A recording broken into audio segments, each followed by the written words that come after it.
IBTV ইউএসএতে মাসব্যাপী প্রচারিত পবিত্র কোরআন তেলাওয়াত প্রতিযোগিতা 2024-এর গ্র্যান্ড ফিনালে ও পুরস্কার বিতরণ অনুষ্ঠিত হয়েছে। 2 এপ্রিল মঙ্গলবার উডসাইডের গুলশান ট্যারেসে গ্র্যান্ড ফিনালে অনুষ্ঠিত হয়। বিভিন্ন পর্বে অংশগ্রহণ করা প্রতিযোগীদের মধ্য থেকে বিচারকদের দেয়া মার্কসের উপর ভিত্তি করে সেরা 3 জনকে বেছে নেওয়া হয় এবং পুরস্কৃত করা হয়। প্রতিযোগিতার চ্যাম্পিয়ন হয়েছে সাইদ মুস্তাইন বিল্লাহ, প্রথম রানার আপ শারাবান্ত হুরা ভুঁইয়া এবং দ্বিতীয় রানার আপ হয়েছে ইয়াসির আরাফাত।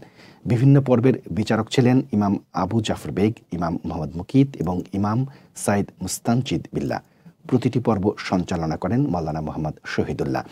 বিজয়ী প্রতিযোগী এবং বিচারকদের হাতে সম্মাননা তুলে দেন আকাশ রহমান, অ্যাটর্নি মঈন চৌধুরী, গিয়াস আহমেদ, আসিফ চৌধুরী, নাইমা খান, আইভিটিভির সিইও জাকারিয়া মাসুদ এবং আইভিটিভির চেয়ারপারসন মিলা হোসেন।